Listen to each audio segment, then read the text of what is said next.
Ladies and gentlemen, welcome back to Nerds of the Roundtable. I am, of course, your host, Antonio Padilla, and with me, as always, did it again, my right-hand man, the Red Dog, Cliff Miller. Say what's up.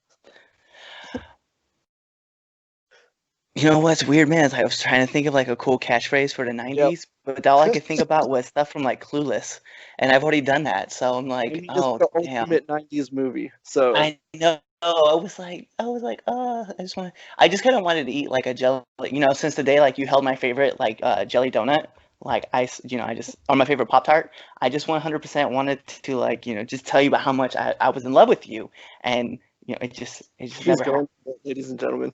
He's going.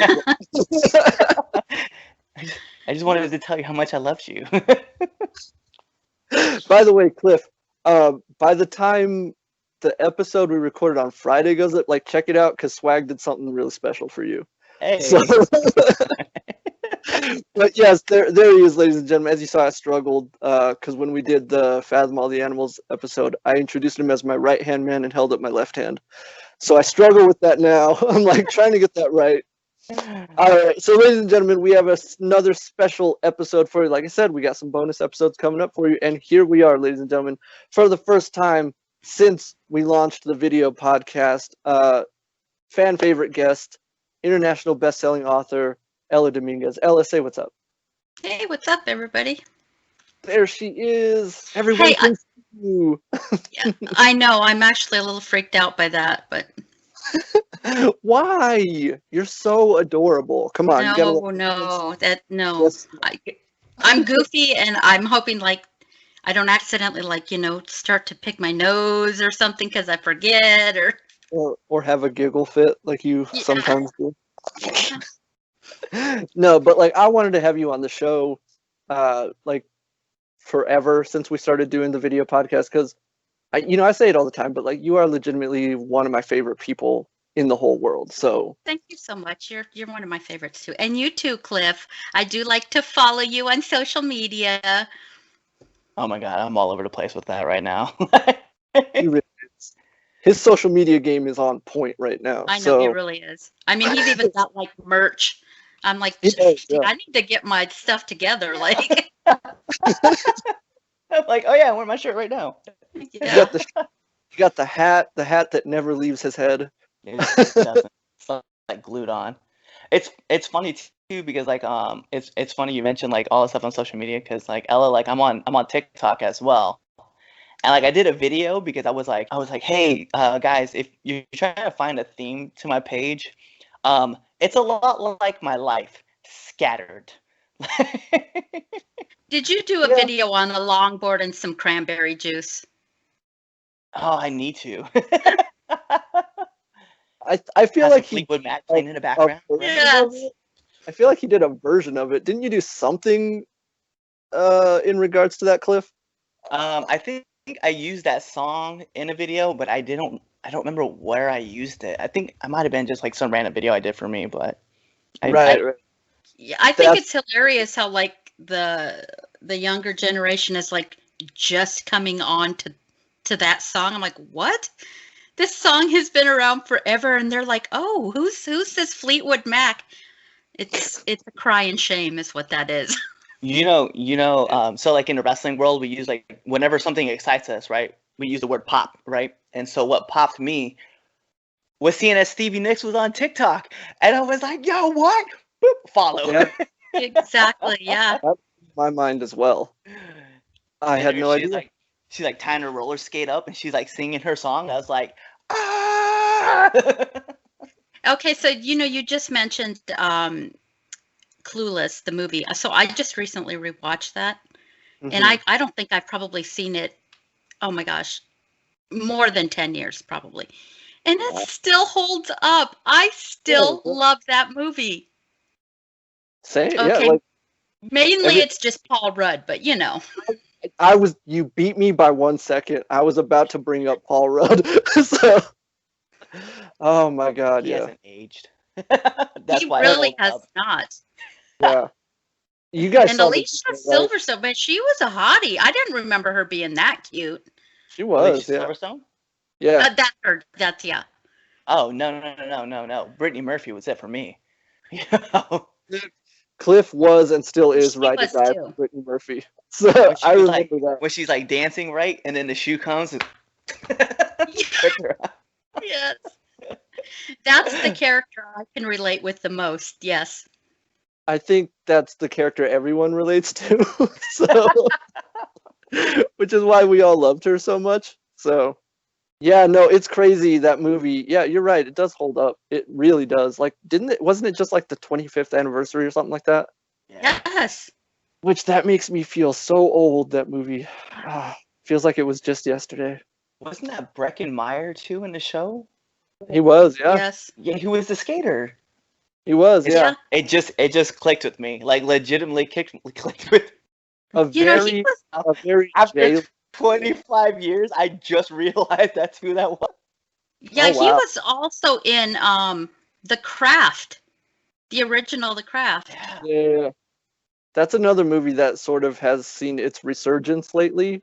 Like, not even just because of that terrible sequel that just came out, but like I've seen like a lot of love come out for that movie specifically, and I'm like, what is happening right now? Is this what it felt like when like the 80s culture started coming back around? Because that's what it It's- feels like for me. Yes, it's still coming back around. I still walk through some of the clothing stores like, why is that coming back? It wasn't even cool in the 80s, and it's not cool now.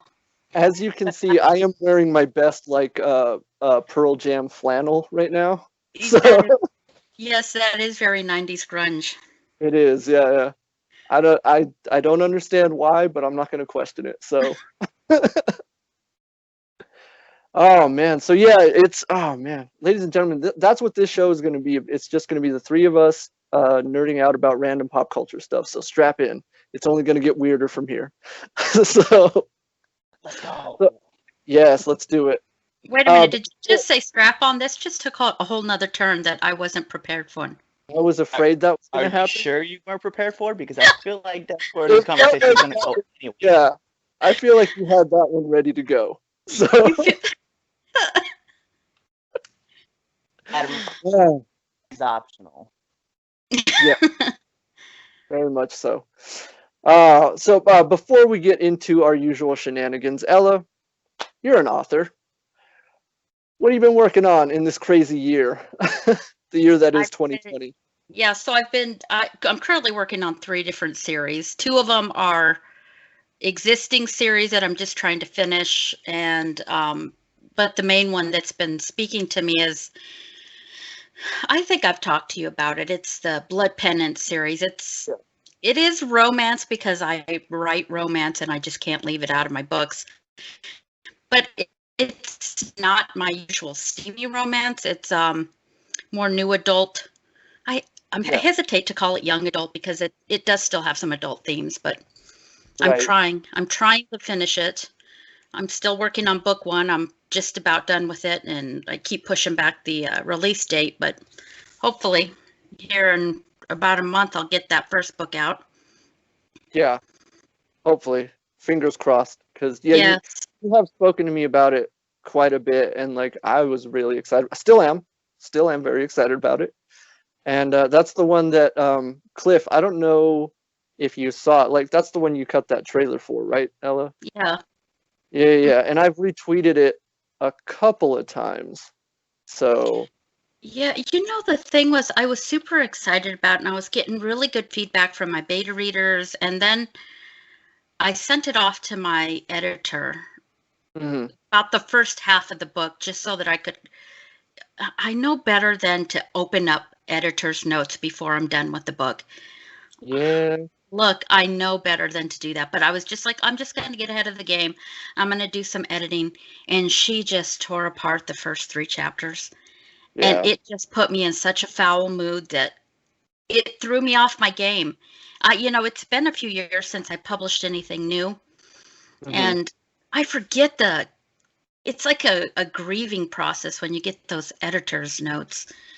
It's like, okay, well, now my story isn't going to be 100% my story. Now it's a combination of and she's a great editor. I mean, I cannot disregard her notes completely, because if she's thinking these things about the book, and if she's finding certain aspects can guarantee 1,000 people are going to point out the same thing. And now it's just a matter of me going in and picking what I want of her notes to change my book. And I'm sort of, in her defense, as she got through the rest of the book, the rest of the 8 chapters, the notes were fewer. So at least she got into it, you know, and then it was more like, it wasn't more plot oriented. It was just more like actual notes like, hey, could you clarify this more, or grammatical stuff. So I just need to put my big girl panties on and stop pouting about it and do it. Yeah, and maybe, you know, like you said, she got a little bit further into it, and it was less of what, you know, the sort of notes she was giving you in the first place. Like, I don't know, maybe have her go back and, you know, take a second look at it, because things might make more sense in context now. Yeah. So, because I know how important the very beginning of a book is. That first chapter is make or break. You know that from being a reader. I'm sure both you and Cliff know that if that first chapter, that first few paragraphs doesn't grab you, you're just kind of set it aside like, yeah, maybe later, you know, or maybe never. So that's why the beginning of it, the way the story is told, I'm having a difficult time putting it on paper because I can't just throw, it's set in the future. It's sort of dystopian, it's sort of science fiction, sort of paranormal. So I can't just throw the reader right into it without giving some history. Right. And I didn't know how to give history without being a huge info dump, which is a turnoff. Yeah, that's always sort of a it's like the mark of death when you're trying to world build. So, yes. Yeah, I understand exactly what you're talking about. And so that first chapter, I tried to make it where it was a bit of an info dump. I at least tried to make it very specific to this is the world, but I'm not going to go into it super into detail because you'll get that as you're reading. You know, but now how do I infuse bits of the past into that book? Yeah. They're not really flashbacks. They're not flashing back to it. So I'm trying to leave a little bit of a cliffhanger on the edge of on the end of a chapter and then throw in a bit of the past. And that's what my editor is having difficulty with that, which means the reader's going to have difficulty with that. And so I'm trying to figure out a way to do that. I don't know. I haven't figured that out yet. I mean, you know, and like, hey, you know, not that I'm here to be like, hey, try this or try that, but like, you know, we're talking, we might as well throw an idea out there. But the most successful ways that I've found to sort of explain the past without, as you said, without just being an exposition dump, which is, like I said, it's always sort of a mark of death. The easiest way to go about that, in my experience, is to imply. You know, you just imply the past and let the reader sort of fill in the blanks for themselves. That's always been a super effective tool in my experience. And I don't know if you you know, obviously I haven't read the work, so I don't know what you've tried and what you haven't tried. So yeah, you haven't read the work, and why is that? No, I'm just kidding. Hey, you want to send me, if you want to send me a sample, I'm here for it, all right? It's not like you haven't asked. So okay, so I'm going to take you up on that offer. I'm going to send you the first several chapters, see what you think. I will, absolutely. I would send it to you too, Cliff, but your schedule seems pretty booked up. Yeah, I'm not going to lie. So well, because I know this is your passion project, and you can ask Antonio himself, I will carve the time out for it. He will. He absolutely will. Would you really? Yeah, I would legitimately will. Like, I mean, yeah, you're right. Like, I am a ridiculously busy person, but for my friends, I will do everything I can to carve out time to do stuff for them if they ask me to. All right. Well, I'll just send you a little bit. That way it's not too overwhelming. Just so I can get your initial impression of the beginning of it. Even if you have to send, I'm in. You know, like chunks at a time. Like, yeah, like he definitely will make make he will make the effort. So Thank you. I appreciate that. Yeah, you know, I tell people all the time, I legitimately, if there's something that you legitimately want me to check out, I will do everything in my power, because we've had other people, like Antonio can attest. He asked me to watch the reverse Flash episodes and on YouTube, and I did. I 100%. I went in all the way through, and I want to catch up on the Mighty Morphin Power Ranger one too. I just haven't done it yet. But he asked me to do it, and I just went in, and I fell in love with the series. So if you definitely want me to, I will definitely do it for you. And for anybody who doesn't know what he's talking about, that's my boy Colin.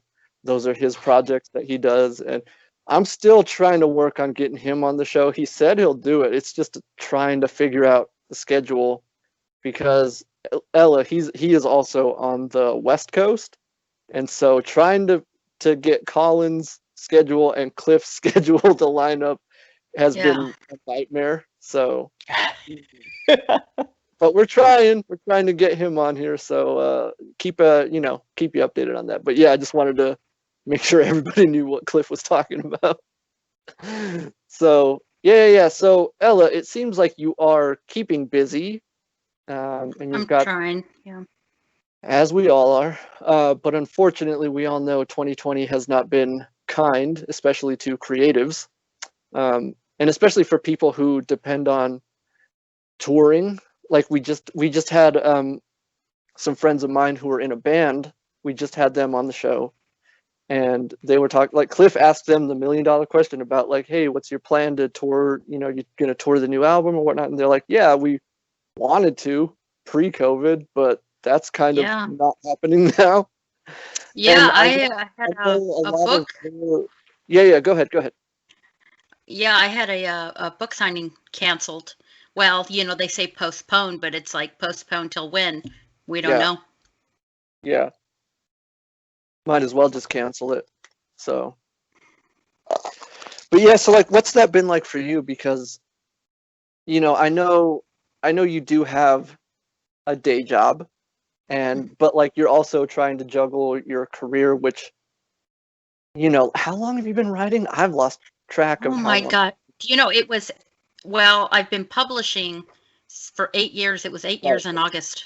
I can't believe that. But so, I do have a day job, and even though it is healthcare, and I'm a respiratory therapist, so that we're the front line, we're the ones that handle the ventilators. Yeah. Still, my hours were cut back significantly. And you would think that would have given me plenty of time to write, but it was just like such a motivation.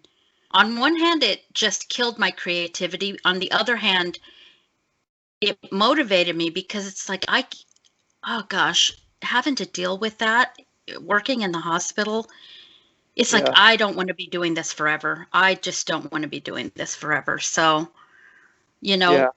I'm just, and again, we're seeing a resurgence of the numbers for COVID rising again. Still, they've cut my hours back again in the last couple of weeks. It's like, there's no rhyme or reason to it. Yeah, exactly. That makes no sense at all to me. Like, I don't understand. Like, you would think you would want more staff to help out, especially like you said, if the numbers are rising. Like, I don't understand what they're doing, but it's terrible all around.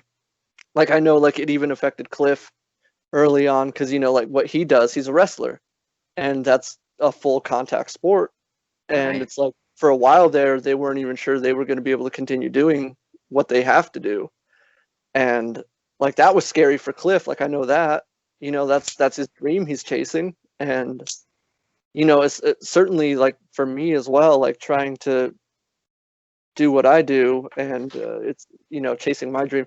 It's funny though, because like I'm trying to get away from the doom and gloom of it all, but like it's weird that you mentioned like the motivation and whatnot. Oh, Cliff's hey, that's gonna help out with the ratings, Cliff. He's so he's like so hyped. Right. But over the last like 2 or 3 days, I can't explain why, but like the ideas in my head have just been like, you can't stop them. like I've already started 3 brand new scripts over the last 2 days. It's insane. So yeah, it's weird how this whole situation affects people, and whether it's your motivation or even the ability to continue doing what you want to do. So yeah, 2020 has not been nice. Yeah, so it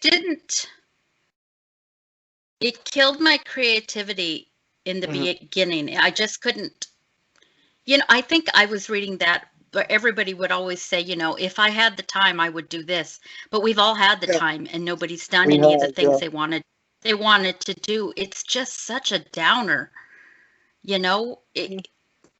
but if anything, it did give me the motivation. And I seemed to be doing good until I got those editor's notes. It's an excuse. I just need to like I said, it's not like it's any different than any other time I've gotten editor's notes.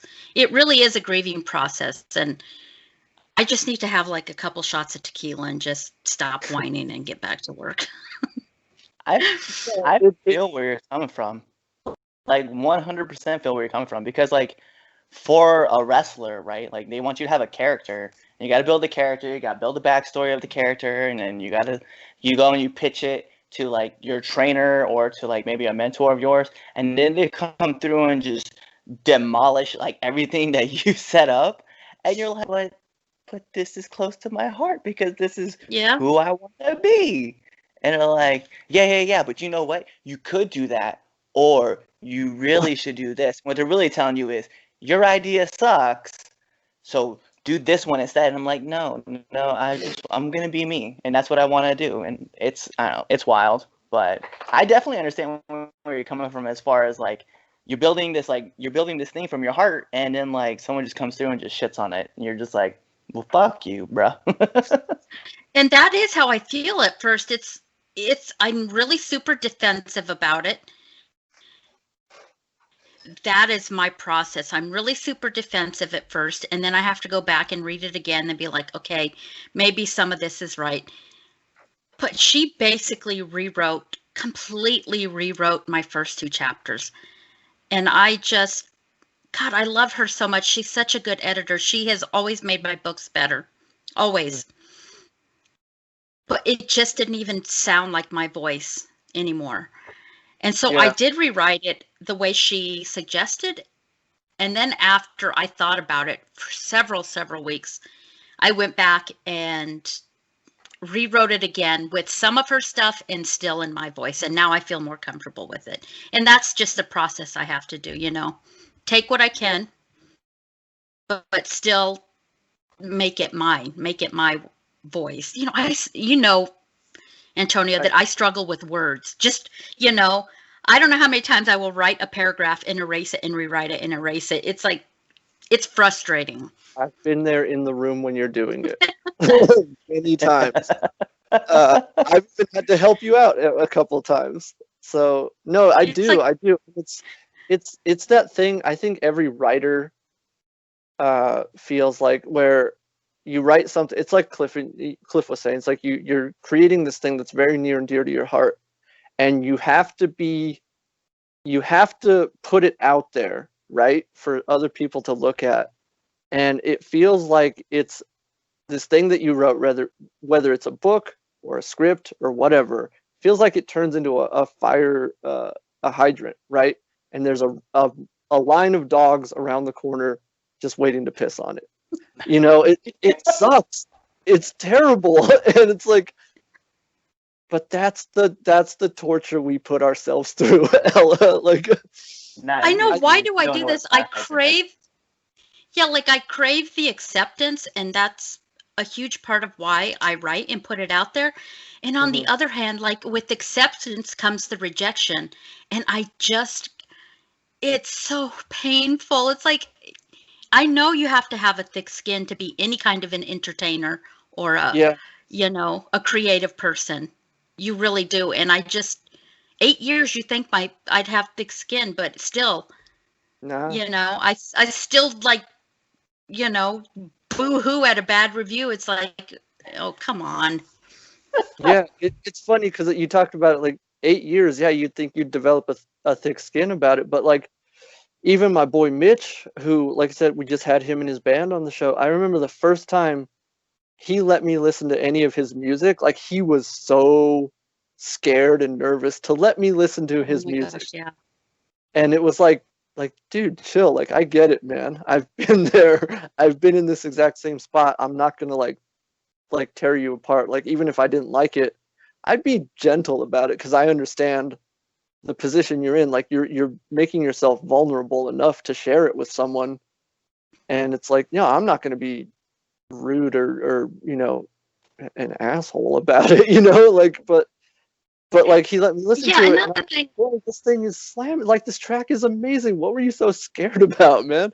And I saw like this relief on his face, he's like, "Oh god," like, it's like, "No, dude, this is great." And like, not even just because he's my boy, and like, that's why I've featured his music on this show so many times, and so much so that I wanted him and his band to come on, because it's like, I love the music. I believe in you, man. I want to put you out there for enough people to discover you. And it's like, I think Cliff and I both have this thing where it's like, if you're someone who I support and I want to put out there, like, yeah, you best believe I'll do whatever I can to help you out. And the same with you, Ella. That's why I keep inviting you back onto the show, whatever iteration it is, so that more and more people can discover. Because, by the way, our numbers are going up on the YouTube channel, Cliff. I don't know if you've seen recently, so we're doing all right. We're doing all right. I've been paying attention. Yeah. Well, I appreciate it. I appreciate you inviting me on. I'm always like, why is he inviting me on again? I was like, I'm such a dork, but okay. Ella, with you, it is that I want to help promote you, but also, like, I miss seeing you. I know. In 2020, especially, like I said when we were messaging each other the other day, I told you, I was like, I realized you and I haven't done our annual Aliens/Predator rewatch in so long, and it's like, I want to go, like, hang out with you, and we can watch Predator again like we always do, but like, I don't think that's gonna happen anytime soon, which sucks. I know. Hopefully next year sometime. Hopefully, yeah. Because, like, legitimately, towards the beginning of this year, before everything got bad, I was actually planning to head out there just to go see you, Mm-hmm. and then everything just went bad. So I know, unexpectedly, it was so weird how it all happened.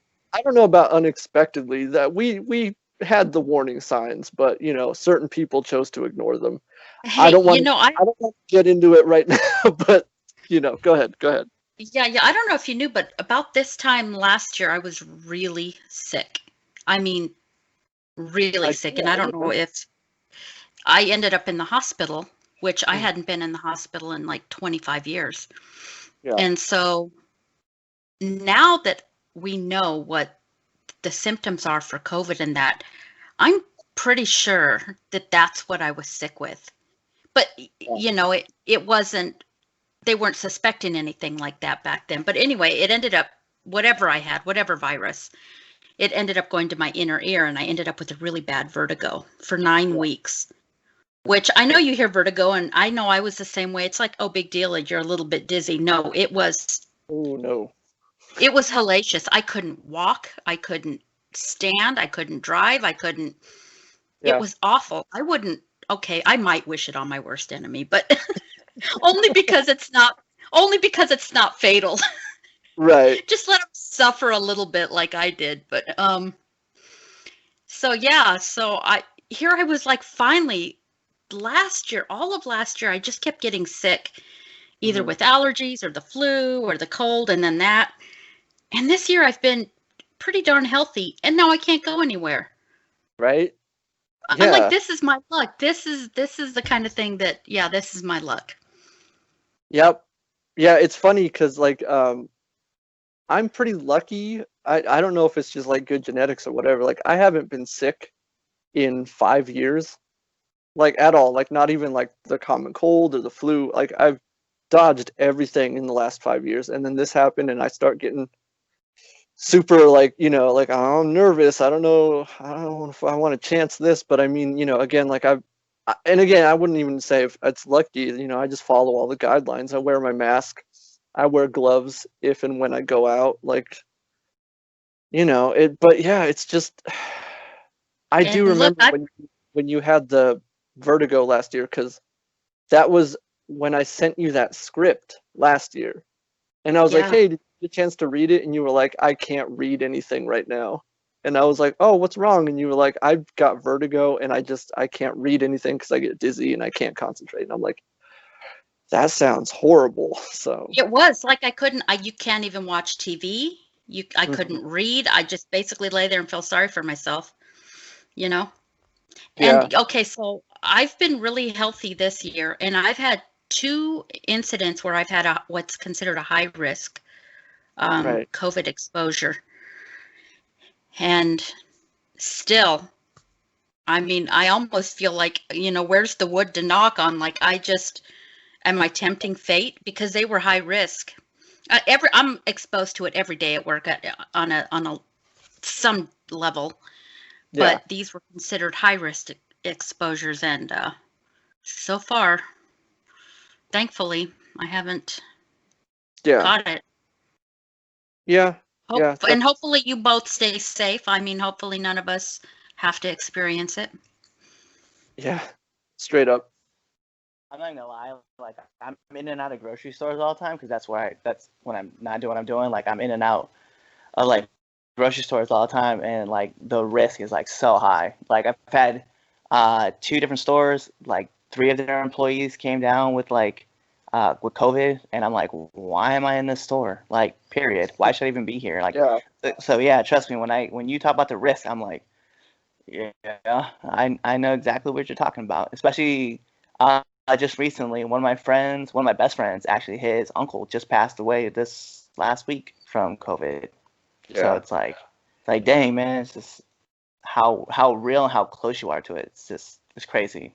And maybe it is. You said it best. Maybe we are like tempting fate like that, and just playing the game that's not meant to be played. But it just right. feels like that's what we're doing right now. Look, here's the fact is I don't go out that much anyway. And so, Mhm. you know what I mean? I'm sort of just this shut in. Home- You know, Yeah, I go to work and I go to the grocery store, and I only go out when I really have to go out, or when my daughter has begged me to, get out of the house. Can we please get out of the house? yeah, So this was it's not like I was going out anyway, but the fact that I can't now, it's maddening. It's like I yeah, probably wouldn't be anyway, but the fact that you're telling me now I can't, it yeah. just sucks so bad. It really is that thing where it's like, well, I just want to have the option, you know? Yes. And now that we don't, it's like, oh, this really sucks. Yeah, no, I feel bad because, like, I think I've said it a couple times on this show. Like, I used to be a delivery driver, a pizza delivery driver. I'm glad I'm not doing that anymore because, I mean, whew. But I feel bad because I do have friends who still do that, for a living. And it's like, I don't know, man. I don't know if the tips are worth it, like, especially since even before COVID, I remember like during flu season or whatever, just the flagrant, like people would legitimately, they would cough into their hand that had the money in it and then hand it to you. And you're just like, dude, what, like, what are you doing? So like, I can't even imagine how bad it is for all of them right now. So I'm like, I worry about them. Like, I so do feel bad for them too. I try to tip accordingly. So, yeah. because I can't imagine. Yeah, yeah. And that was something I made a big deal about earlier this year when this all started. It's like, look, if you're having food delivered to your house, like tip your driver. Like just tip your driver, man. Like that shouldn't even be a discussion we're having. Like, cuz I've encountered people who are like, "Oh, I don't believe in it." What do you mean you don't believe in tip? Like that's the dumbest thing I've ever heard in my entire life. If you're not going to tip someone, then don't order delivery. Like it's that simple. Like just Look, knock it off. I tip well across the board for anybody who is serving me at a Mm, restaurant or anywhere. yeah. And I know I catch a lot of flack for it from my family and from my ex and from even my daughter. They're always like, "Why are you tipping so much?" It's like because I've been there. I get it. This is what they're paycheck, but I know what their paychecks look like. Give them some money. My gosh. And even if they're not great, even if they're not super friendly, it doesn't matter to me. They're doing the job. Yeah. And it's like I know what their paychecks look like too, because I was a server briefly a while ago. And it's like I think we talked about it on the show. It's like, you know how much they pay servers at restaurants? It's like $2.15 an hour. Yeah. They expect you to live off of tips. It's ridiculous. Like, oh God. Yeah, no, I still get pretty passionate about this. So, but you know, I believe in taking care of each other and you know, whether or not, especially in this year where everybody's struggling. So, you know, that's just something I wanted to bring up. Yeah. So like I was saying, my hours have been cut back, but even at that, I was still thankful for the hours that they're scheduling me. You know, I can't imagine the people who have completely lost their jobs. I can't. I don't know what they're doing. I don't know how I would have done it. Yeah, me neither. Yeah. I mean, I've got my book money, but sales pretty much tanked. That's one of those, you know, everybody's like, oh, well, everybody wants books to read now. You know, they're sitting at home. No, they're reading the books that they already own. They're not buying new books. You know, that's considered like, you know, one of those little bit of extra things that you don't need to buy. Yeah. And so even though it's only a $3 book or a $2 book, everybody's cut back. So, and with this new series coming out, I don't know how it's going to do with the subject matter. And in my defense, I plotted this book out 2.5 years ago, almost 3 years ago. I plotted this book, and it's almost a little bit prophetic because it's about a virus. Yeah. You know, it's about a virus that basically, it's not even the virus that destroys civilization. It's the vaccine. It's the vaccine that affects humanity. That is not prophetic. So that could be real bad. So. Well, as long as they don't use mountain lion DNA, then they should be fine. Wait, what? I want to do that. Will it change me? I want to be like Super Mountain Lion Cliff. Like, that's what I want to be known as. Yeah, that's what happened to the people, is they became these like cat-like features and like brutal and it's like genetic splicing. Yes. That's basically what it was. That's crazy. Hey, but it cured the virus. Yeah, so cured the virus, but you know, it did other stuff too. So. Like, man, suddenly I have a hankering for like a fresh steak. So you start to get hungry, but like nothing is satiating your appetite. It's like when you become except for human blood. Yeah, you're just thirsty. Almost, Can't get. They're just thirsty for human blood. Yep, that's awesome. Yeah, I really want to read this now. Yeah, I'm involved. Yeah, because I got a neighbor. I'm just gonna look at him, just like, I know you in the gym. Cliff, you know, we just figured out your new character for your wrestling career, right? So that's it. You're going to get people that sympathize with the humans, and then you're going to get people who are like, screw it, I want to be like the bad guys. I want to be those. Yeah, you're going to get those people for sure. Like right here. Yeah, that one right there. So. So do you want to be the Ferox food? They're called Ferox. Ferox food, or do you want to be the free-range human? The free-range human. I love that. Free-range human. That's awesome. Yeah, Cliff, like you play your cards right. She might put you in one of these, one of the follow-ups. So. I just imagine. And as the virus was curing him, he became super strong and thought he would be great to become a professional wrestler. And then he power slammed someone too hard, and that person's back broke. But instead of hospitalizing him, Cliff attacked. Something like that. I'm sure she could make it work. So.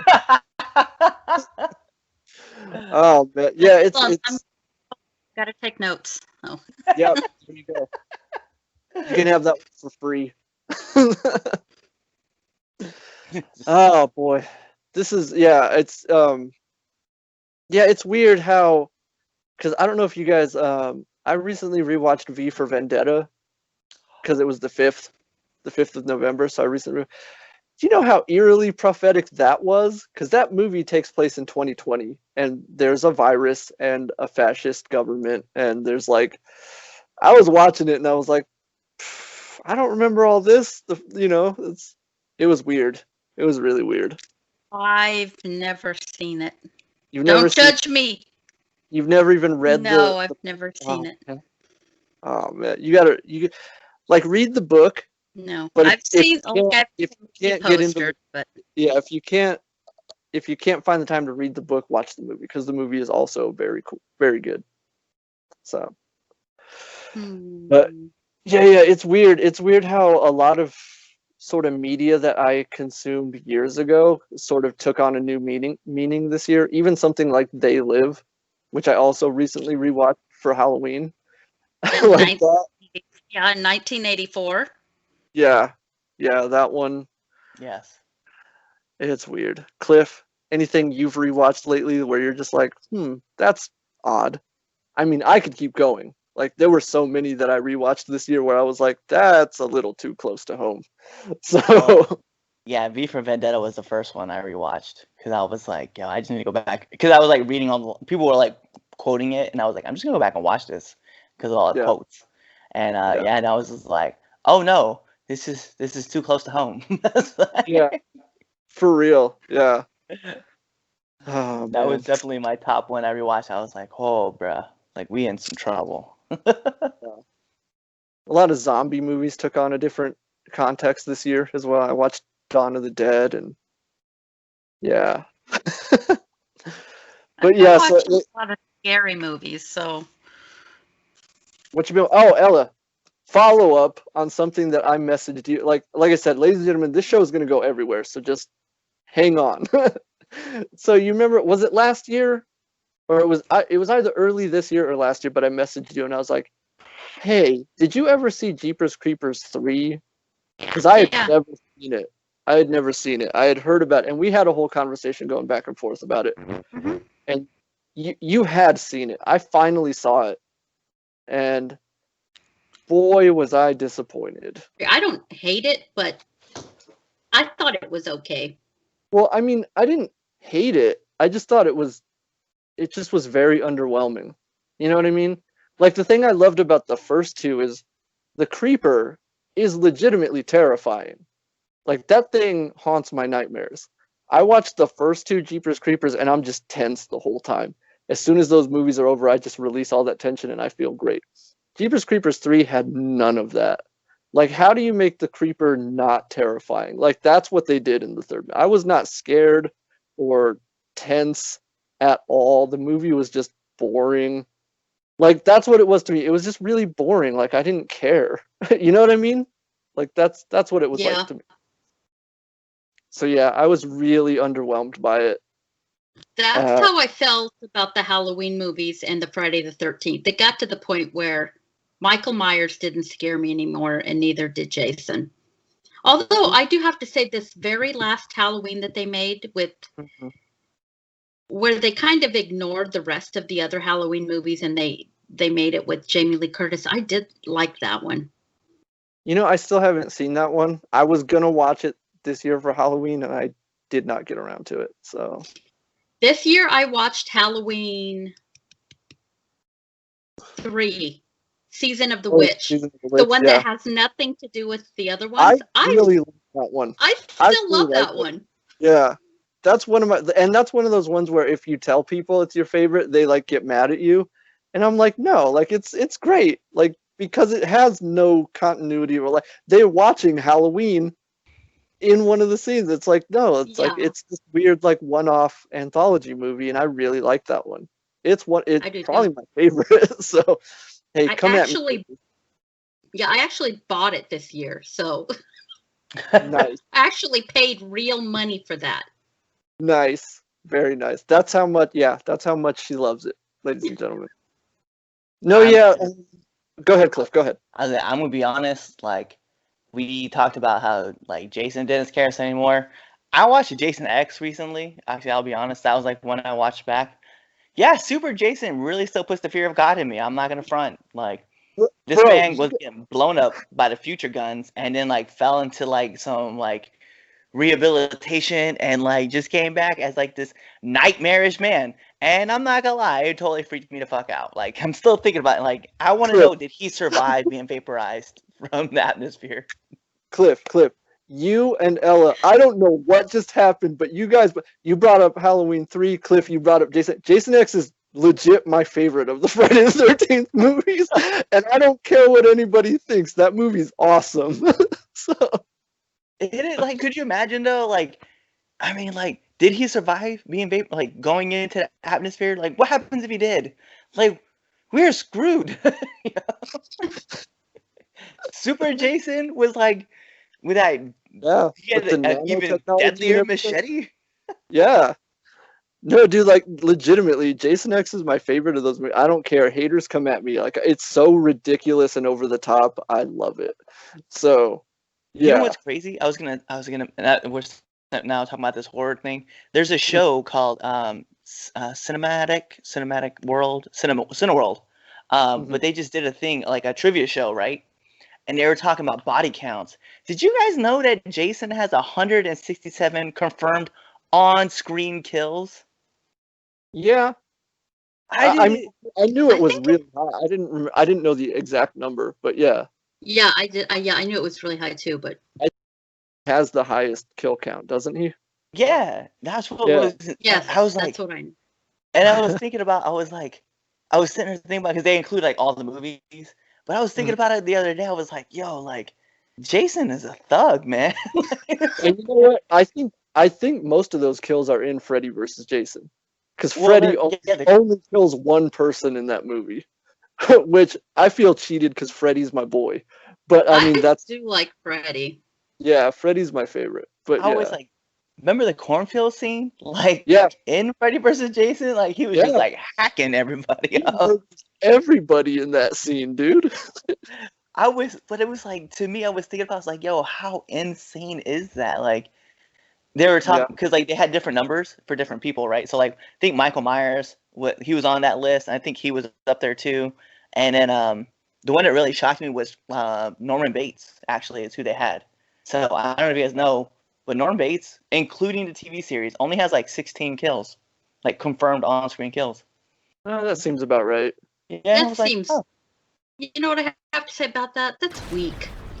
it is weak. But for a man who has his mom I'm trapped saying, inside like, him, that seems about right. Like Yeah. he was never like going out and murdering kids at a party. You know what I mean? Like it's he's just like, hey, yo, snap. He's Okay, just like, so come you to. were talking about over the top. oh man, swag. This is I gonna don't be know a what's terrible going on. episode for you to edit. I'm so sorry. Yeah, this and I know it's on my end because I've got really bad internet out here, and Oh no, it's fine. I'm sort of in I'm sort of in a development area, so it's But Right. anyway, check out Lamageddon. For our editor, like he's gonna have a heck of a time editing this video. You said check out But it's Lamageddon. okay. Yes, Lamageddon. That is a movie? Yeah. Not even gonna go into you could You know what? Yeah, he's looking it up. I'm Lamageddon. looking this up right now. I gotta see what this Yeah, like is. I'm so confused that this is a movie. Look, I found it by chance, but I like to say I found it by luck because I love this kind of stuff. If I can spell llama correctly. Llama. Yeah, it's the first thing that came up, Lamageddon. Okay. Let's see, 2015. Does that sound right, Ella? Yes. I'm like, how did I not know about this movie? Oh my God, I'm looking at the poster right now. It's amazing. The poster is amazing. Even if I never see this movie, I need this poster on my wall. Exactly. That's how incredible this is. Oh my God. Oh my goodness. Yeah, I'm looking. Where's the trailer? Play the trailer. Let's see. All right, ladies and gentlemen, stay with us. I'm checking this out live right now. You're gonna get my live reaction. Oh man. All right. Stay with me. Stay with me. By the Llama Film Association of America. Oh my God. Okay. All right. There's a. Yeah. What does it look like? A meteor, asteroid? Let's see. Mm-hmm. I'm watching the trailer. I love the All fact right, that we're gonna get play-by-play for this. It looks like some college kids having a party. They're playing beer pong. All right. Yeah, you guys are gonna get my live commentary over this whole thing. And the beginning of it alone, like the first 5 minutes where it's animated, it's amazing.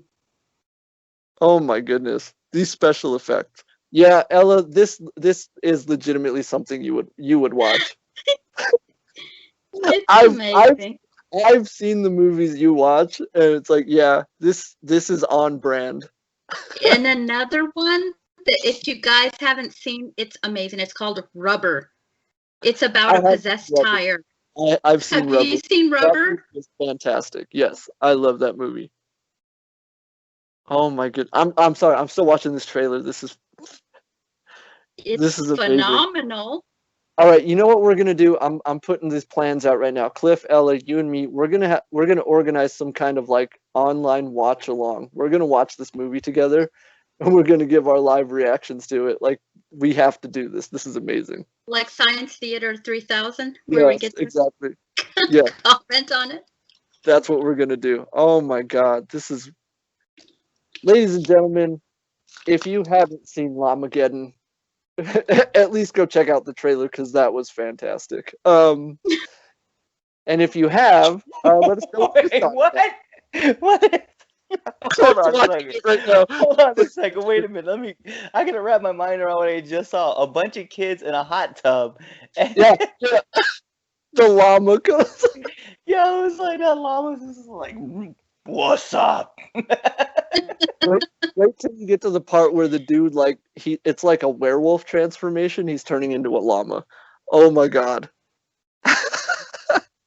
Yo, they got laser beams coming out of their eyes.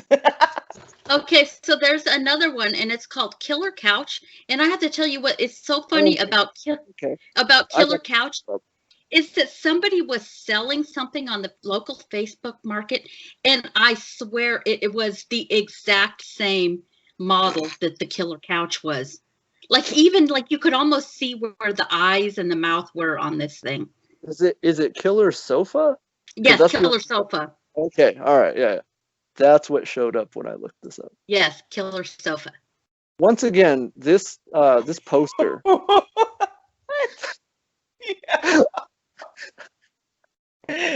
I know. Oh my God. I'm so totally watching this movie now.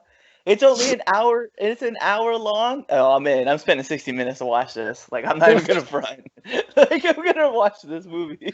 Okay, Killer Sofa, for anyone who's interested, is on Prime. It's on Amazon Prime. So I'm definitely watching this.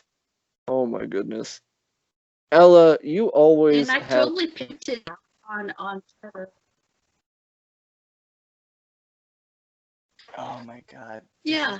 So I totally pimped out Killer Sofa on Twitter and on How did I miss Instagram, and either the director or the writer was just like so thrilled about that. They were retweeting everything I was tweeting about it. Oh my goodness. How did I miss that? I follow you on Twitter. That's... Oh man. Yeah. This is the thing. I so badly need to watch Lamageddon. Lamageddon. Put it on the list, Cliff. Writing it on the list. That's getting on the list. Killer Sofa is getting on the list. I will shout this out. Like, I'm not gonna front. Yeah. Oh my God.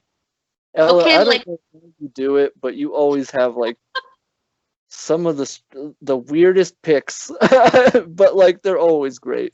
Look, it's not up there with Aliens and Predators, obviously, but it's in its own category for me. Yeah. Yes, I will rewatch them again and again. Oh, I know. I still remember. Oh, there was one you were trying to get me to watch with you, and I was just like, I don't know if I can handle that. I can't remember what it was though. Oh, it was To this day, I cannot watch Signs without thinking of you. same. Yeah. Like to the point where I will not watch it. Not because it's like but like it's just not the same without you. So I watched it with my daughter, and the scene in particular that we just laugh about, which is meant to be a very emotional thing. I immediately start laughing before it even comes on, and she's like, "I don't get it." I know that happened. That happened to me the last time I tried to watch that movie with somebody else, and they were again just like flat. Like, why are you laughing so hard at this? Like, you had to be there. You had to be there. So yeah, I can't watch that movie either. So it's such a good movie, though, isn't it? That's another one that still holds up. It is, yeah, it's a good movie, and I really like Joaquin Phoenix's character in that. I just love him in that. Well, Joaquin Phoenix is he's fantastic in everything. Did you see he just had him and his girlfriend, I guess? They just had their first child together? Oh, I didn't. Did you hear what he named his son? What? This made me cry. Oh, cry. God. He named his son River. Of course. Oh. That is heartbreaking. It's beautiful, though, because it's like... It is beautiful. He loved his brother so much, and it's like... I know. That was very traumatic for him. It was, and that's why it's like when I found out he named his son River, it was like... that. I'm getting choked up thinking about it right now, so I'm gonna move away from it real quick. But yeah, no, I love Joaquin Phoenix. You haven't seen Joker, have you? I have not. We own it, and I still haven't seen it. That's what you were gonna say. Yeah. How have you not seen it? Oh my God. I'm afraid of it. I'm afraid of that movie. It looks too emotional for me. It looks too heartbreaking to me. It's a difficult watch, that's for sure. Like, I remember I watched it with my brother, Swag, our editor, and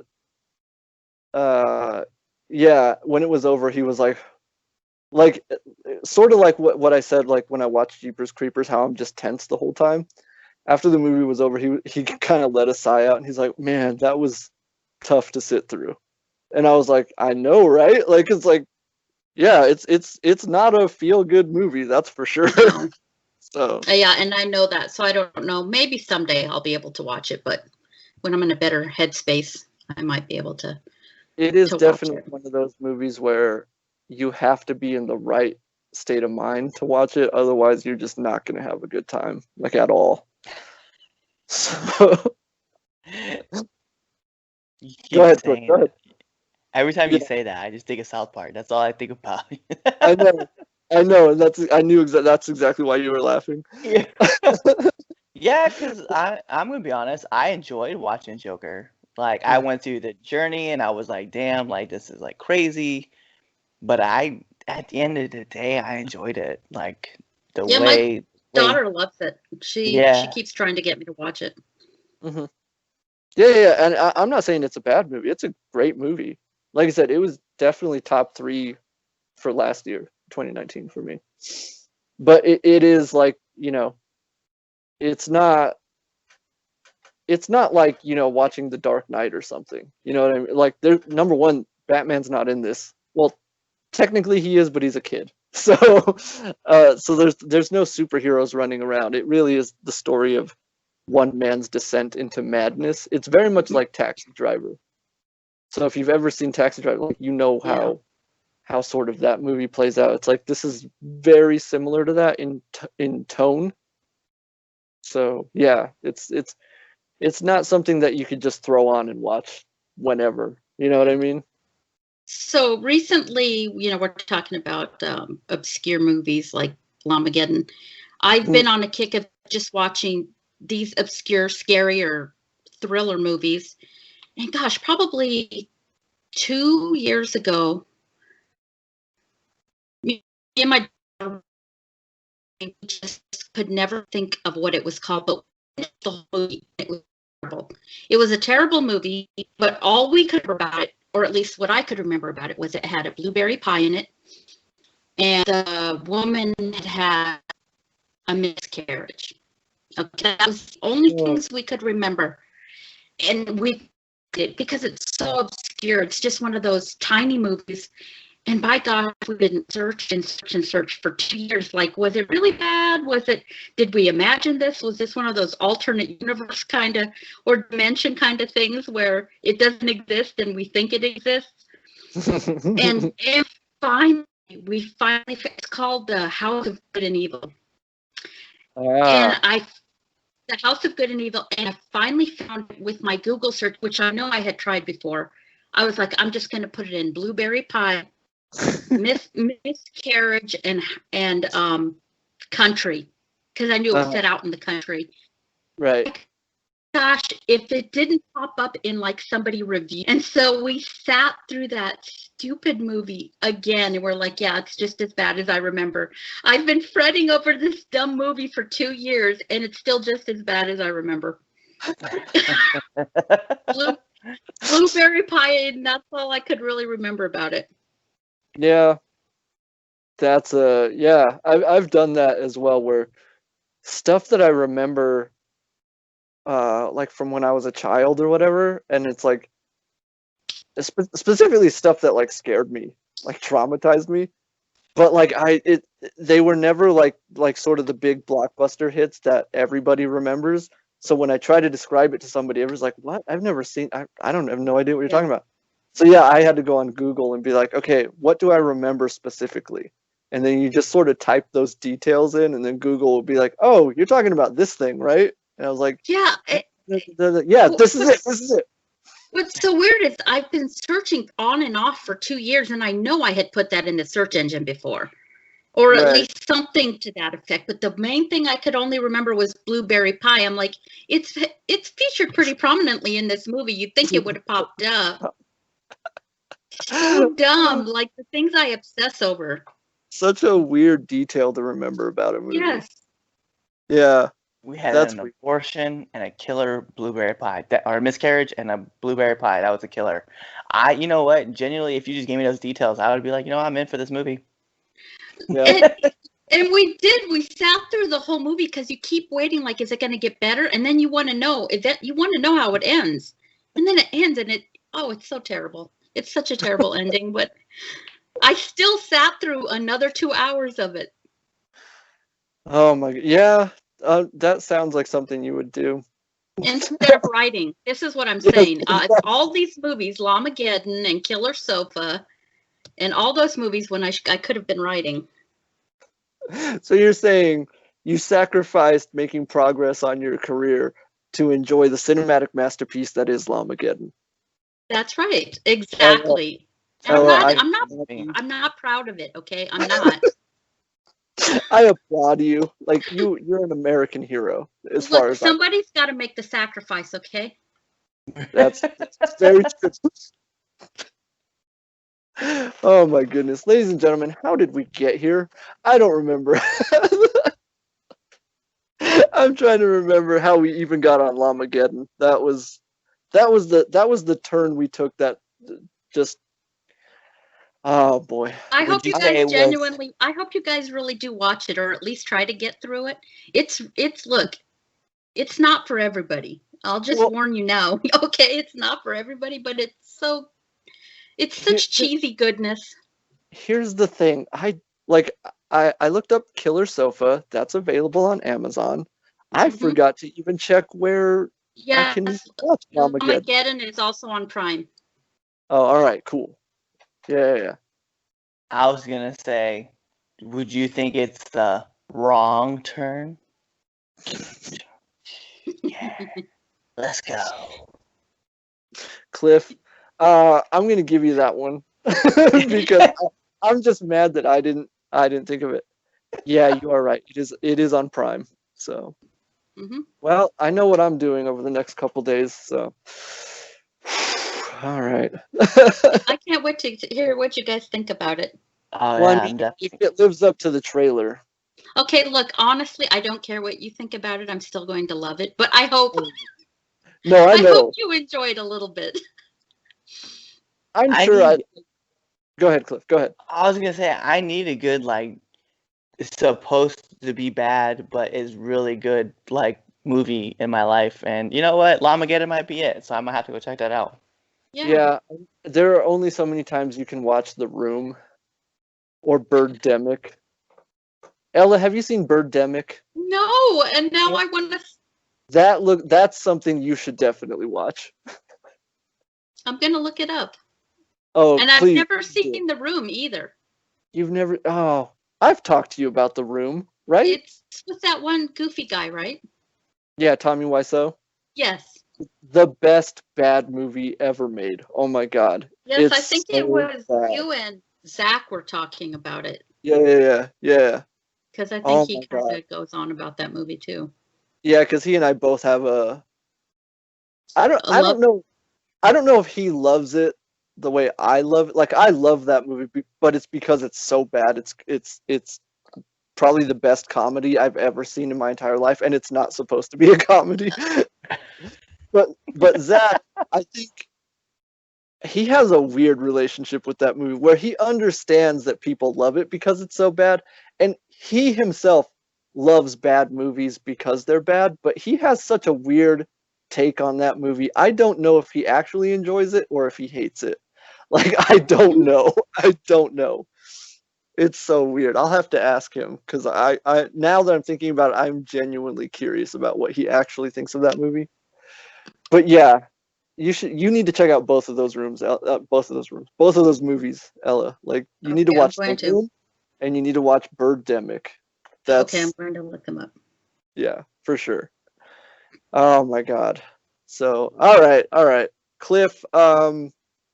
How about you pick where we go next because I'm sort of afraid. Pick where we're going next. Yo. Steer the conversation, Cliff. Okay, well, so I'm not gonna lie, recently, we've been watching this show on Netflix called Ratcheted. Have you Yeah. guys Yeah. it is so weird for me to be such a fan of Ryan Murphy and then like talk about like American Horror Story, right? And then I like Glee. Like I know like that's my guilty pleasure. I ain't gonna front. But it's like I'm such a fan of like all of his work, but I do want to stay like on the horror theme because like I enjoy Scream Queens too. So like but I've like found myself like to become such a massive like Sarah Paulson fan. Like anything that she's in, I just wrap myself in that world, knowing that she's in it. I don't know. I don't know what you guys feel about it, That but the show that Ratchet has got me tripped out. that's such a weird thing for me specifically that people only in the last like I don't know 5 to 10 years have come to appreciate Sarah Paulson. Like I was all about her back in like 2007. Like I that's one of those things that's like it took people so long to catch up and appreciate her that I'm just like, gosh, she's always been great. I don't know where you guys have been. So, but yeah, that's I haven't seen the show. I know what it is, obviously, because it's that's a character that's very iconic. I guess is that the right word, Ella? Is that how you would describe Yeah. the character? Yeah. Yeah. So I don't know. Have you seen it? Have you watched it, Ella? I started to watch it, and I have to tell you, it's so super stylized that I have a hard time getting into it. It seems to be it's the same way of American Horror Story, or what is that? Whatever that. You're breaking up a It little bit. reminds me much of that. Let me try this. Hold on. Is that better? Yeah, it's better. So, because it's so stylized, it's hard for me to get into. I'm too concerned with how pretty it is to really pay attention to how creepy it is. I know that sounds strange, but I like my movies a little bit gritty. Mm-hmm. Yeah, I prefer my movies a little bit gritty. And so the colors are so super vibrant and bright. I'm like, it's such a contrast to the storyline. Yeah. But I think that's by design, right? It is. It absolutely is. I know it is. Yeah. But I mean, I have heard that that's actually a criticism a lot of people have about that show. But like, anybody who knows me, like, I don't really listen to critics. After the last 4 or 5 years of critics praising movies that I hate and bashing movies that I love, I've sort of stopped listening to Yeah, to anybody. I don't listen to critics. If I like it, I'm gonna like it, And Exactly. that's where this subject truly goes. See, I started us off about this show, and we turn to people that we don't like critics. Because you know what? You know how many people I get mad at that don't like the movie Out Cold? Everyone. That's Out a movie Cold. I haven't heard. I haven't heard that title in a long time, Cliff. I know. The movie's so good. Let's talk about, like, we talk about obscure horror movies. Like, let's talk about like obscure, like, B-rated, phenomenal casting, Out Cold. God, man, like, so many great people in this movie, and it has such great humor in it. And people are like, I've never heard of this movie before. I'm like, how? Well, I mean, to be fair, I I haven't forgot heard that it. movie existed. So until you just brought it up, Cliff. So Oh, I have man. not heard of it either. I'm Oh sorry. man, like we have, like in the casting wise too, Zach Galifianakis is in the movie. You have David yeah, Coker's in the movie. Like, yeah. oh my god, like so many great one-liners. Isn't Cliff? Correct me if I'm wrong here. Isn't one of the London brothers in that movie? Yeah, I Yeah, was just yeah. looking it up. Yeah. Yeah, yeah, yeah, yeah. So that is the same movie I'm thinking about. Okay, Oh just making yeah. sure. Just making sure. Like, Oh man. because people ask me all the time, they're always like, "What's your?" Because like even like on my live streams, people ask me, they're like, "What's your favorite movie?" I was like, "Are we talking about blockbusters? Or are we talking about like those like B-rated movies?" And then I'm like, "Well, why not both?" I'm like, "Well, my favorite movie, and Antonio, you can attest to this, is The Crow. Like it will always be The Crow. I love the movie like to death. But then like I go B-rated movies like Out Cold, and people are like, I've never heard of that movie. It's like, get out. Get out of my life. Get out. I don't like you right now until you watch this movie and come back and tell me about how awesome it is.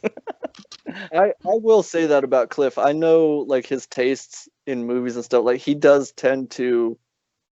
He sort of holds on to a lot of the more obscure ones, and like not even like they're bad. Like he genuinely loves them, and it's like that's sort of one of the things I love about Cliff is whenever I like again I forgot this movie even existed until just now, and so I can always count on Cliff to bring back some of those memories for me. So Oh yeah. thanks, Like Cliff. we started this off with Clueless, and then we're talking about Out Cold. I'm like, I love movies like Basketball. Like, oh, I love Basketball. Bro, Orgasmo. basketball is on this shelf somewhere. It's right there. So Yeah, and movie. I love like a lot of stuff that Trey Parker does and Matt Stone. Like, I love Orgasmo. Like, I will fight people with that movie. I remember that movie, but like I think I only saw like 15 minutes of that movie. I Oh don't know. man. I've never actually seen the whole thing. So I can sit down like even now, like I know I it's know dumb. Ella heard the name of that Hello? movie and now she's like, "What? What is this?" Yeah, I've never heard of that one. What I was saying was like I guarantee you Ella heard the title of that and her ears perked up. Like It did.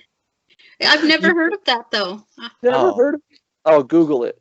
Oh You're gonna yeah. you are gonna lose your mind for sure. And you know what else we got into? So it's funny we're talking about this. So every Sunday, or depending on the day, Saturday or Sunday, but today it just happened on Sunday, I was at training, right? And wrestling training. And we got into a waiting like call out. So like you had to give a line from waiting. And I won because I know that whole movie. Waiting, yes, I love Waiting. Oh, I even love I love the Waiting. sequel, Still Waiting. I like the sequel. Yes. That sequel is severely underrated. Some people Also- didn't even know there was also- a sequel. Both of those movies also on this shelf, right? Well, where are they? Right there. Oh, I know exactly where everything is on this shelf. well, So- I Googled Orgasmo and a couple different things came up. Oh, right. Yeah, I didn't even think about that. Yeah, just go with Trey Parker Yeah, it's got Trey Parker and Matt Stone. Matt's in and it Matt too, right? Stone. Yep. Well, I there's like an old version of Orgasmo, which I'm pretty shocked at the cover, but it's actually okay. You know, I guess Huh. they're spelled a little differently, but okay. Yeah. I think the one we're talking about is spelled Has with a a Z. Z. Yeah. And there's a lightning bolt in it. Yes. Yes. Okay. That's it. I will Oh, have to look that one up too. I'm just thinking about this movie again. I'm like, I'm gonna have to go back and watch this all over again because this was so good. From 1997. Yep, that's the one. It's been that long. It's been over 20 years. It's Oh been my goodness. Cliff. Do you realize this year is the 25th anniversary of Mallrats? Mallrats. Jeez. 25 years. 25. It's wild, man. Yeah, I know, because Kevin Smith just like he did the 25th anniversary like watch along / Q&A, and I was like, God, man, I remember discovering that movie on Stars. You guys remember when we had cable? Yeah. Hey, I still have Stars. You can, I pay for channels on Prime, Mhm. and I pay for HBO, Cinemax, and Stars. Yeah, that's the weird thing about the age that we live in, where it's like, I mean, like, do you remember having like traditional cable where Yes. like you would stay up late? Like, that's how I discovered movies like Mallrats, Mhm. was staying up late either a Friday night or Saturday night because it was the big premiere movie that weekend. And my older brother and I stayed up and watched it because kids, you guys don't know, like, because you used to have to get the TV guide and you would look and see what was on. And we saw this thing called Mallrats. We read the little info thing and we were like, okay, we're going to stay up and watch that. We watched it, and that's how we discovered one of our favorite movies of all time. So it's like discovering a movie like Mallrats, and also that's how the first time I ever saw Army of Darkness, which is weird. That was the first Evil Dead movie I had ever seen. I had never seen the first or the second one. I jumped right into the third one, and I was hooked. So, Well, But- it's funny because I remember the first time ever watching Mallrats was with you. mhm. Like, Yeah. I feel like Straight up, because we like kids. All right, so we were kids, and it was like Cliff. We were like, Cliff, you got to come and stay the night at our house. And we rented Mallrats from a video store so that Cliff could watch it with us. Like, that's how long ago this was, kids. So it was awesome. video stores were still a thing back then. Because we did Mallrats, and I think we did Clerks as well. Yeah, we did the double feature. We did. Yeah. I Because love that. again, it was like I said, like watching Army of Darkness and then finding out that was the third part trilogy. It was like watching Mallrats. We found out that there was a movie that came before it, and we were like, well, we have to watch that one now too. So, yeah, it was crazy, man. The good old days, huh, Cliff? God, you guys Exactly. must have just been kids then. We were kid. Like, okay, that movie came out in 2005, 1995. I would have been 8 years old. 8, yeah. Yeah, I would have been 8 years old. So Yeah, I was imagine gonna say 8-year-old Antonio watching a movie like Mallrats. Like, Oh my god. And then I saw it for the first time 2 years later in like '97 because that's when I first met Antonio. yeah, straight up. And like, that was the weird thing. I remember doing that a lot with our friends. Like, me and my older brother we would find movies and we would just latch onto them, and then we'd invite friends over to stay the night and we'd watch those movies. Like, I remember this movie came out way before either of us were born, but when we first discovered Spaceballs, I remember like inviting so many friends over. It's like, we're gonna go to Blockbuster or whatever. We're gonna rent Spaceballs and make everybody we know watch it because it was the funniest thing we had ever seen. So Yeah. So we never had cable growing up, but my best friend had cable, and so the weekends I'd always stay the night at her house, and we'd stay up late to watch HBO. And I remember us staying up late to watch Porky's. Yes. Like, it's so bad. And that was probably when I was like between 8 and 10, and not understanding any of it. And what the big deal was, how everybody was talking about Porky's, and just not getting it, any of it. Oh yeah, because I remember also being a kid and discovering those movies like Porky's and Revenge of the Nerds, which, by the way, has not aged well. Oh my God. None of those have. Probably about 5 years ago, I watched Porky's, and I was just like, I still didn't get it. Like, I still don't understand the appeal. I do love Revenge of the Nerds, though. I think it's nostalgia. It's so terrible, but. Yeah, but I mean, like, some of the stuff in that movie is like, I don't know if this is, but whatever. But like, yeah, I remember discovering those movies as well, and like not really understanding some of the stuff in it, and it's like so many years later you go back and rewatch it and you're like, oh, I should not have been watching this when I was exactly. That's the same for Grease. I remember one of my first movies at like the drive-in theater was Grease, and I loved it. I'm a kid, I loved the music. I had a crush on John Travolta. And then I watched it again when I was probably about 18. And I was shocked at all of the like sexual and innuendo and the blatant sex. Like, when you're a kid, it just goes right over your head. Yeah. And I remember thinking, how inappropriate to have been allowed to see that movie. Well, and the thing about Grease is, like, Cliff, and you can attest to this, like, how many high schools performed that for their school play / musical? Like, right. So many. Yeah. Weren't you part of the cast for the... No. So remember, like, they did Grease, like, they did Grease 3 years before, like, I got to do the play. That's right. Yeah, because I was a freshman in high school. No, 8th grade. I was in 8th grade when they did it at our high school. And I remember, like, they made the makeshift car. They, like, pulled around. Yes. Like... that was why. Remember when we were watching Stargirl and like they were doing Grease for their whatever it was, and I was like, with the makeshift car there, I was like, of course they are, because that show was set in Nebraska. I was like, of course they're still doing Grease.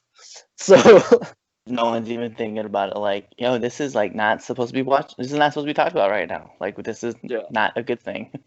It's crazy. Oh my goodness. I think about those too all the time. Like, there's like songs that I go back and listen to now, and I'm just like, why was I listening to this as a kid? Like, I'll be real. I like Adrian Howard, right? When she did that song "Freak," and at the time, I had no idea what she was talking about. Going back now, I was like, why was I listening to this in the 90s? This is insane. Yeah. Creep? Like, Creep by TLC? I thought that song, legitimately, when I was a kid, I was like, Creep, this is a great song. I'm singing all the words. I know all the words to the song. I listened to it the other day, and I was like, bruh, like, this girl is scandalous. Bro, you hit the nail right on the head, man. Because I remember, in retrospect, I remember a lot of the like 90s R&B that we listened to growing up, and it's like, why were we listening to that? We did not understand at all what was being talked about in any of that music. Like, oh man, dude. Yeah, that was recently. My daughter, gosh, I guess it wasn't that recently, but she was singing a song, "Cake by the Ocean." And I'm listening to her sing the lyrics. I'm like, I'm pretty sure I know what that song is about, but I don't think she knows what that song is about. So yeah, I really got to listen to the song. I'm like, yeah, I was right. I know what that song is about. Yeah, it's about having a birthday party by the ocean, right? That's exactly it. Of course. Yeah, exactly. That's There's no innuendo there. It's strictly about cake by the ocean. it's very literal. It's you're enjoying your birthday cake by the ocean. What don't you get? Exactly. Well, there's nothing wrong with it, okay? Actually, I'll be real. There are other, so yeah, DNCE. Like I'm actually a massive fan of. They had that song Toothbrush, and I was like, oh yeah, this song is definitely not supposed to be being played on the radio, but everybody's like, it's got this nice pop beat to it. I'm like, you guys are all talking about fucking at home. That's right. That's what we talk about. All right, let's keep doing it. Yeah, that's exactly what it is. Like it's and like look, like I'm not getting on my high horse and being like, we need to get rid of like no, keep it coming, please. But that's sort of like where the awkwardness comes in because it's like kids listen to it because they love the sugary pop beats, you know, and they don't really understand what these songs are about, and it's so weird. It's weird when you're the adult and Yes. you have the kids who are listening to it and you're kind of just like, you know, Yeah, like, but you're like, where are you on the? Do you tell them what it's about, or do you just let them enjoy it? Because I didn't have the heart to tell her until she was a little bit older, and then I was like, you know, that song is about. She was like, what? I'm like, just so you know, that song isn't about what you think what it's about. Let me tell you how I'm not gonna break things down. I have a best friend, right? My best friend from high school, right? He legitimately thought the song Ignition was about starting a car. And I was not going to be the one to tell him that is not what that song is That's not what about. that's I was like, when he said, I'm going to stick my key in your ignition, he was not talking about stealing your car. Like, I'm just going to let you know. no.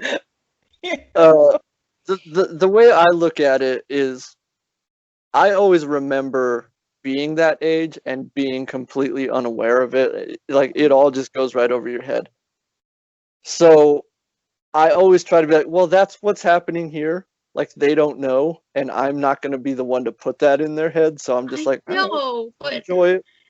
Just enjoy it. just let them enjoy it. I have difficulty with that though. And then when they come to the horror upon realizing what it was they were singing along to when they were kids, they'll get it. You know, like it's a cycle. It happens. So it is what it is. It is what it is. Yeah. But that's like sort of on the opposite end of it. Like Cliff, you'll remember also being a kid growing up in the 90s, although I guess this was more early 2000s. Do you remember when Creed was a big deal? Yeah. And like that song with Arms Wide Open was like the big ballad. I remember being at one of the school dances and that was the song that you would dance with your girl to, right? And that's one of those, again, like people didn't really understand what that song was about at the time. It's not about like a guy and his girl. That's a song about a man learning he's about to become a father and what he hopes, you know, the man he hopes he can be for his son.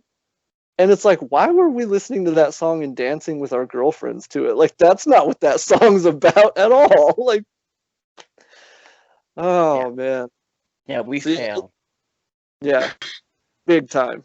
But it's just weird. It's, you know, like when you're young, you don't really process any of that. Nope. It's like, Ella, I'm going to bring up a band that I know you and I are both fans of, the 1975. Oh, yeah. There's a song on their first album, Chocolate. Do you know what that song? Have you heard? You know what that song's about? Yes. It's about them getting arrested. Yeah. That's what that song's about. He even talks about how, you know, being chased by the boys in the blue. Mm-hmm. And I'm like, oh, this is about how they got arrested that one time. Okay, I can see what this song's about. But I didn't know right away what it was about. No, you me know, neither. because you're listening to it and it's a good song, but it's when you really start honing in on the lyrics and you're like, wait, what did I hear? What was that?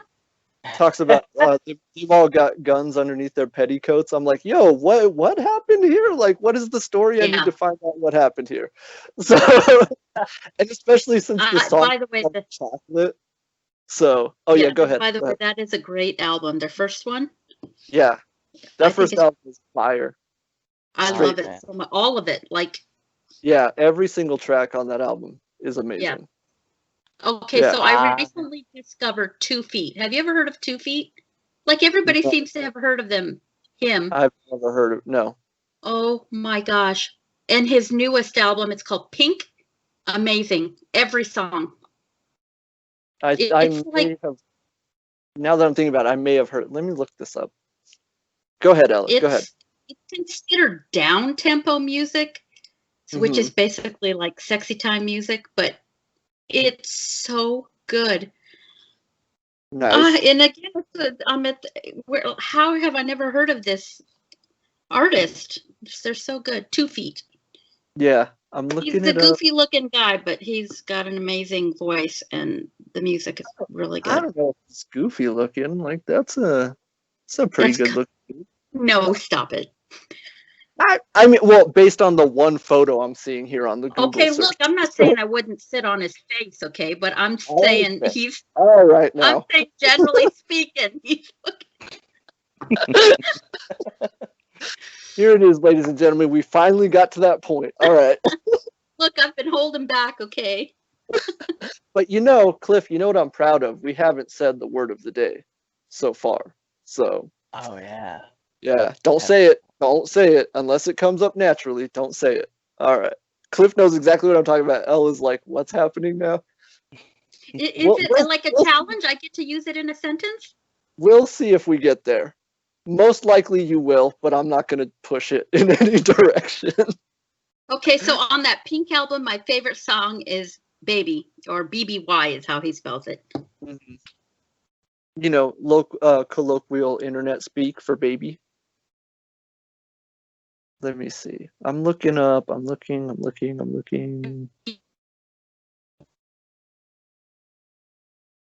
Just view all, I guess.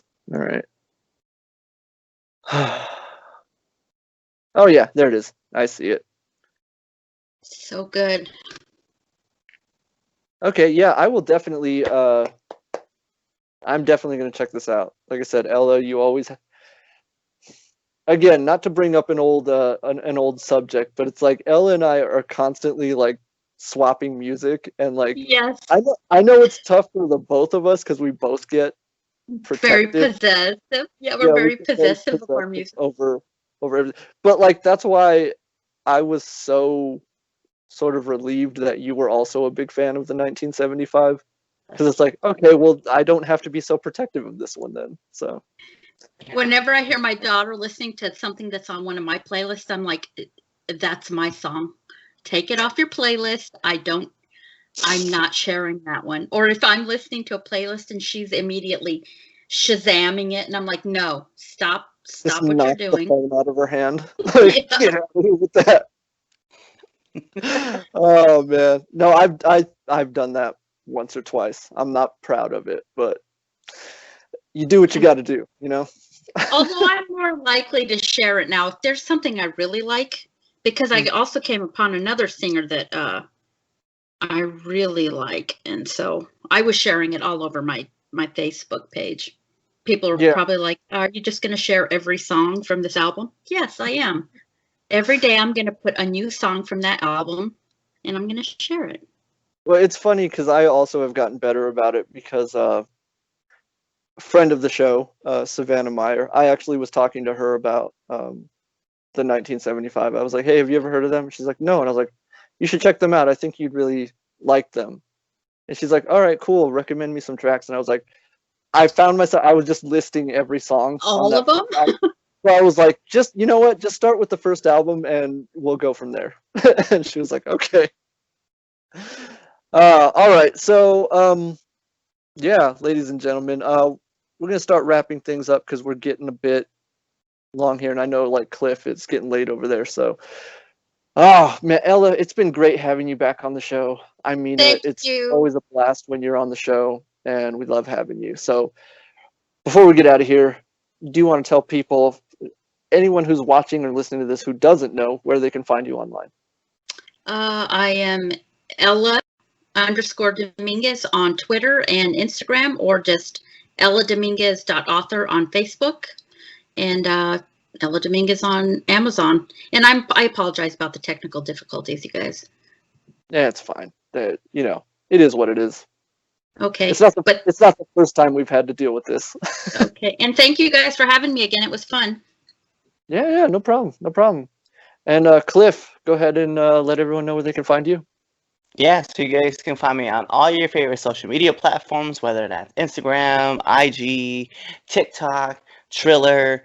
I was going to pick up another one called Clapper, but then I saw what they were talking about, and I decided that was not for me. So I was like, no, we're not doing this. So, but you can also find me on Facebook as well, like normal. But you guys can always catch me here on Nerds of The Roundtable, or you can catch me on my new podcast, The 3 Count Podcast, our debate show, or even the 3 Count Podcast now presents Now Entering the Ring, where we go around and interview wrestlers. So you can check out what we got going on. Yeah, like I said, Cliff is a busy boy, so definitely go show him all the love. And before Ella, I know you're probably not on TikTok, but I am on TikTok. Okay, you definitely need to check out Cliff's TikTok, because it's okay. I will. Like I always say, like he's putting in the work over there, and I admire it. Like he goes live at least once. And like Cliff, what would you say your average is for posting? As far as like video. Yeah. I probably do like 1 or 2 videos like a day, unless I get requested to do like more shout outs, which in that case then I could get like to like 5 or 6, even like 7 just for shout outs, and then everything else just comes like whatever I want to do. Yeah, straight up.